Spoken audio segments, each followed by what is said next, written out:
So thanks, MJ. So this talk is not gonna be as scary as you might think. Basically, how I would frame this is that Tarun just now told us about how zero knowledge can provide better guarantees in mechanism design, but he used zero knowledge as a black box, and pretty much all the talks we've heard today use ZK as a black box, whereas this talk actually opens up the black box. And the motivation for doing this is that, first of all, a lot of the recent advances in the efficiency of ZK proofs come from opening the black box. And secondly, a lot of features such as collaborative proving depend on us knowing where to combine MPC with zero knowledge proofs. And so overall, I think what I want you to take away from this is some high level understanding of how zero knowledge proofs work, and hopefully which parts of the zero knowledge stack are useful for your protocol. So we're going to start off basically at a high level, and then we'll go down to some details of constructions, and then finally we'll end up at an example, which is the Lurk programming language that compiles to a zero knowledge backend. But I want to start off with some motivating applications. So today I've heard quite a few. For example, the L1 ZK VM, and for example, collaborative proving between builders and searchers. I wanted to bring up a few that are maybe less well known because they were conceived at a time when zero knowledge proofs were not efficient and were not performant enough to actually make these applications interesting. So for example, this paper from 2015 suggests a solution for verifiable cloud computing, and specifically they focus on MapReduce, which is useful for a great variety of programs like machine learning, bioinformatics. And this solution makes use of a primitive called proof carrying data, which allows us to enforce some predicate locally, which allows us to enforce a local predicate on a global scale. So at every point in this computation, each cluster does not need to trust any of the other clusters. Rather, it only needs to verify a single proof that the whole history of computation up to that point was correct. Another use case that I think many of us are familiar with is ZKML, so I won't say too much about this. And lastly, of course, virtual machines like L1 ZK VMs and RISC-0. So now that I've hopefully motivated this talk, we'll go into the high-level overview. And this is basically talking about the proof system stack and a taxonomy of zero knowledge proofs. So the proof system stack can be divided into these components. We start off with some computation, and we arithmetize it in order to compile it to a constraint satisfaction problem that we can efficiently check with a few probabilistic algebraic checks. And then to instantiate this in the real world in an efficient and secure way, we pick some kind of cryptographic compiler that introduces a cryptographic assumption, for example, discrete log hardness, or for example, collision-resistant hash functions. And we finally arrive at our proof system. So some popular arithmetizations right now are rank 1 constraint system, algebraic intermediate representation, as well as Planck.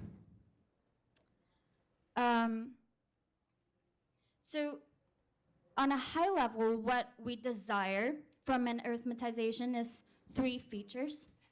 The first is support for lookup arguments. And this comes in useful when we want to offload very expensive computation to the pre-processing or offline phase. So instead of constraining like bit shifts or hash functions inside the circuit, we pre-compute them outside the circuit and simply look them up during proof generation time. And this is what makes ZK EVMs feasible today. The second desirable feature is support for high degree constraints. So for example, Plonky 2 has the fastest Poseidon implementation that we know of. And this is because it squeezes the whole Poseidon function into one single constraint, a very high degree constraint. And lastly, we want arithmetizations to be compatible with folding schemes.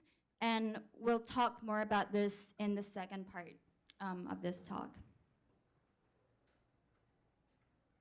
So these three features that I've listed are basically what everyone's aiming for right now, but there's still a lot of unknowns in this optimization space. For example, we can achieve lots of useful functionality with just low degree gates. And if we can get rid of one of these requirements, then basically we can optimize for a specific problem a lot better.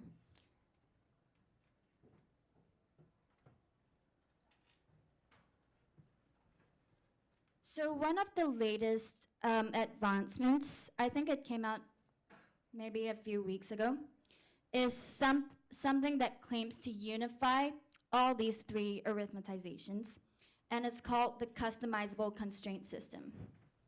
So yeah, it claims to basically be able to express any arithmetization with no overhead, and it also claims to achieve a faster prover for air specifically, a faster prover than the Stark prover.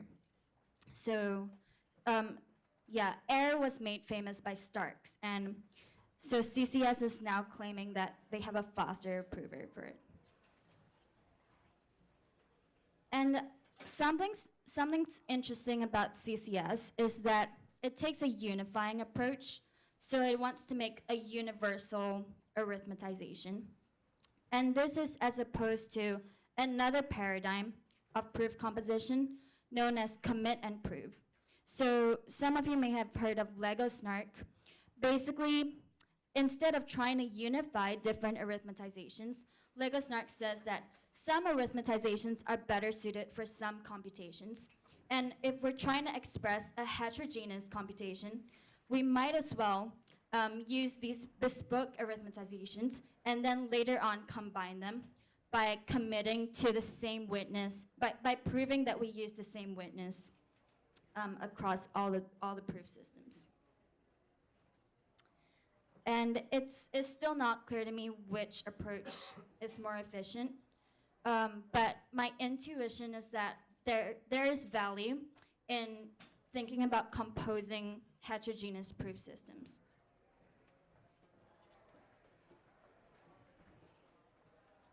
There's also been a recent line of work in optimal lookup arguments, and we've basically gotten to the point where the overhead of a lookup argument is independent of the lookup table size, and it is a function only of the number of lookup inputs.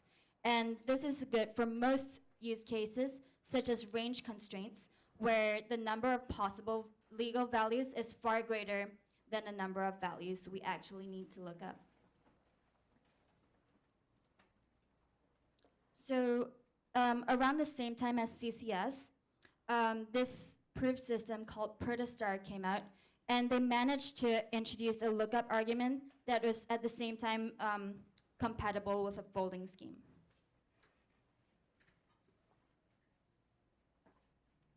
Sorry for the alignment of the slides. So On the next level of the stack, we have sort of the information theoretic level, where we express our computation as a constraint satisfaction problem, and we actually engage in a protocol to probabilistically check that it's satisfied.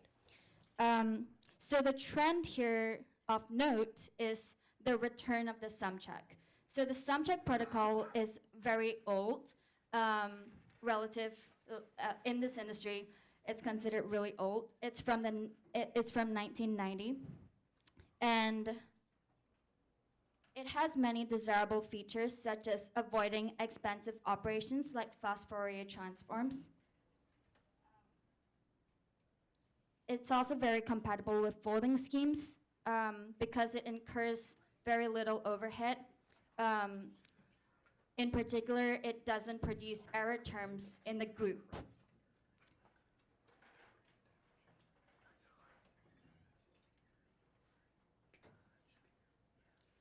And here's another tweet from Ariel. I think I have another tweet from Ariel left in this presentation. He just tweets really cutting edge research, and we can get it for free. So the next step is to instantiate this information theoretic model with a cryptographic commitment, and to make it efficient and secure in the real world. So I think something to note here is I want to highlight the KZG commitment scheme. This is used in dunk sharding, which is Ethereum's way of providing data availability guarantees. So I highlight this as an example of how different components in the proof system stack can be separated and are interesting in and of themselves.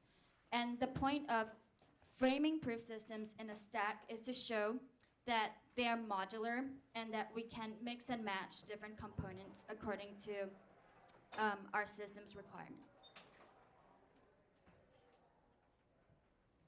And finally, we get to our proof systems. So I think it's less trendy now, actually, to present a whole full stack proof system. But basically, these are the popular proof systems that are deployed today.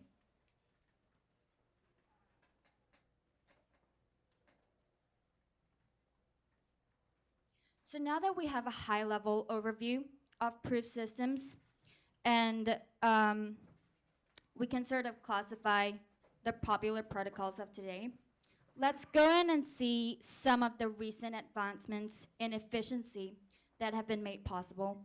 And as I said before, these advancements are possible because we went into different layers of the proof system stack and applied basically recursive techniques there. So these advancements lead us to the primitive called proof carrying data. And this is a very powerful primitive because it allows mutually distrusting parties to collaborate and to prove the validity of a whole chain of computation. And basically it enforces a local compliance predicate on a global level. And how we get to proof carrying data is by instantiating recursive proof composition at various levels of the proof system stack. So this is sort of a tech tree of techniques for recursive proof composition that lead us to the desired primitive proof carrying data. And we're going to go through them pretty much in chronological order. So the classic instantiation of proof carrying data is actually a special case called incrementally verifiable computation. And how you can think of this is a DAG is to a linked list as proof carrying data is to IVC.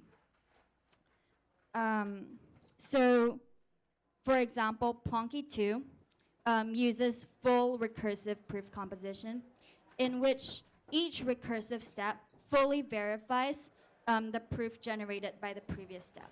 And so we embed the full verifier of the protocol in each recursive step. So Plonky 2 is highly performant, and the reason is that the verifier is sublinear in the circuit size. However, this sort of classic method is restrictive because there are not many systems like Plonky 2. And there may be some other systems that we wish to use, but that don't have succinct verifiers. So this motivated us to weaken the requirements on the proof system such that we don't need a strictly succinct verifier, and instead we only need a succinct accumulation verifier.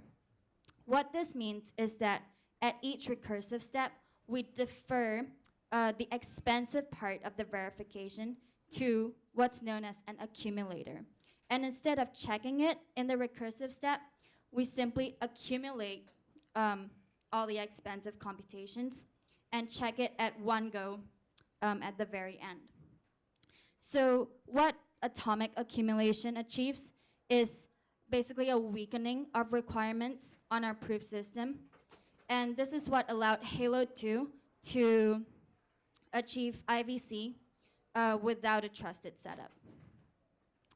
And you can see this as an amortization of costs because when I say expensive verification, I mean linear time.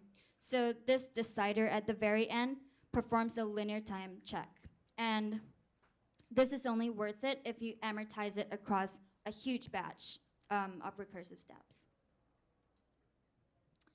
So the latest development in IVC is something called split accumulation, also known as folding schemes. So split accumulation further reduces the recursive threshold by making it a constant size. How it does this is it removes the requirement for even a succinct accumulator. Instead, it only needs a succinct representation of the witness, of the accumulator witness. So concretely, for example, if your witness is some R1CS assignment, as long as you're able to commit to it using a constant size group element, for example, using a Pedersen commitment, then this is eligible for split accumulation. So what happens is that instead of accumulating the whole proof, we now accumulate only the instance, only the commitment to the witness. And the split accumulation verifier is tiny. It only concerns itself with the constant size commitments to the witness. So what split accumulation has done is it's given us recursion with a highly efficient prover. And this is what's going to make things like lurk possible. This is what's going to make things like L1ZK EVM possible. Any application where you need to produce proofs at almost the same rate as the computation, you want something like split accumulation. So yeah, basically the gains in efficiency of ZK proofs have made a whole class of applications possible that were not before.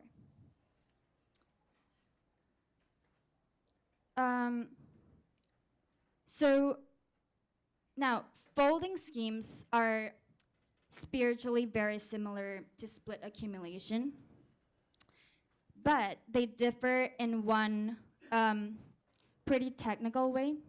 So instead of they basically fold at an earlier stage. Instead of folding at the polycommitment claim, they fold directly at the relation. So what this means is that the prover does not need to do this processing step of computing a quotient polynomial or of computing any kind of proof about their relation. Instead, they can directly take the relation, be it an R1CS or a Planckish relation, and just accumulate instances of it. And what this lets us do is save on expensive computations like FFTs. So in folding schemes, the prover only needs to commit to their witness and nothing else.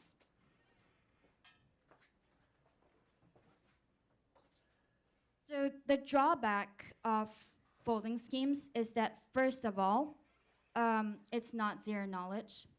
And what I mean by that is that each recursive step, the prover basically needs to receive the whole witness.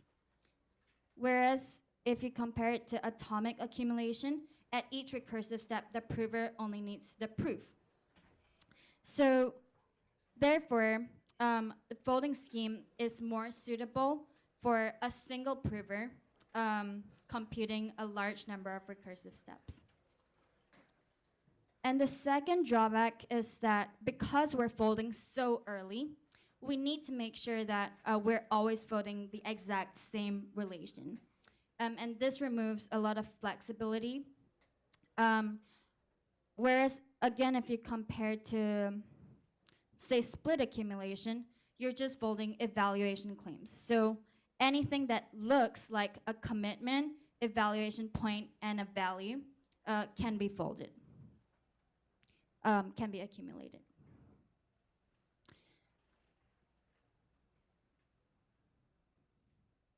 So in summary, folding schemes are pretty much the trendiest thing in zero knowledge land right now. I think it's slightly boring by now, but basically all the papers that have come out recently are about folding schemes. So it's still worth actually understanding the features of these protocols and what they're useful for and what they're not useful for. So to summarize, folding can happen at pretty much any level of the proof system stack. So the earlier you fold, the less work your prover has to do. But that comes with drawbacks such as losing flexibility and losing zero knowledge. Whereas if you fold later on, your prover needs to, at each step, compute maybe some FFTs. But keep in mind also that there's a parallel effort to accelerate these very common operations in hardware. So if FFTs and multiscalar multiplications become cheap enough, then we might actually prefer to progress down the proving stack a bit further before folding, if it can preserve attractive properties like zero knowledge that make it easier for collaborative proving.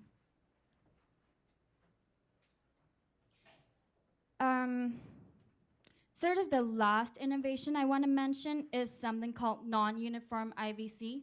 So whereas in IVC,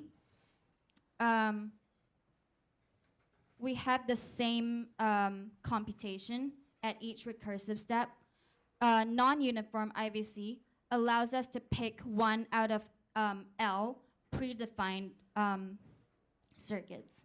So this is useful, for example, in the context of virtual machines. You can imagine these L circuits as the L opcodes of the virtual machine. So the idea here is that you don't need the same huge circuit expressing the whole virtual machine logic in every step.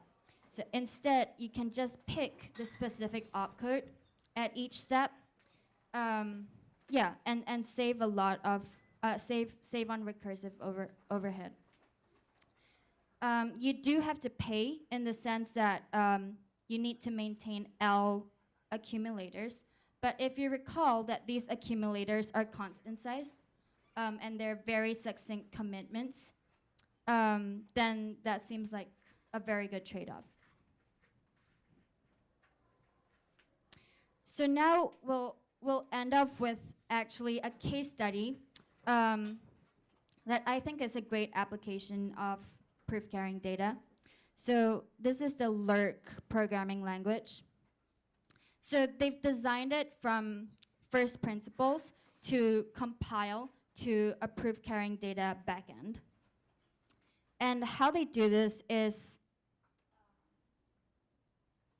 they conceive of their state machine as a chain. They conceive of their state machine as a chain of recursive steps. So basically, each operation is one step. And they don't attempt to process all n operations, let's say, in one shot. Instead, they break it up into what they call continuations. So given this tree of operations, they process basically each subtree one by one. And each time, they sort of save the unprocessed part on the continuation stack. The continuation DAG. So right now, Lurk actually repeats the same state machine at each step. So yeah, they're doing uniform IVC currently, but as we saw earlier, this can be made more efficient with non-uniform IVC, where instead of paying for the whole state machine, you only need to pay for a cheap binary operation in this case.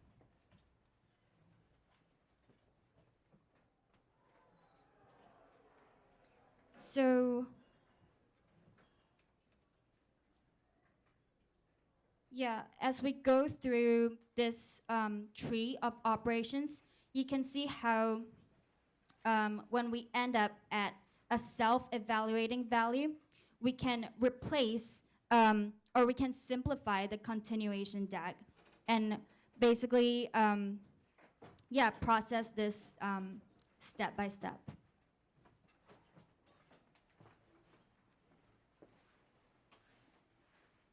And when we get to the outermost node on the continuation DAG, this is when we terminate the computation and return the results of return the final proof in the PCD. Yeah, that's all I had. Thank you.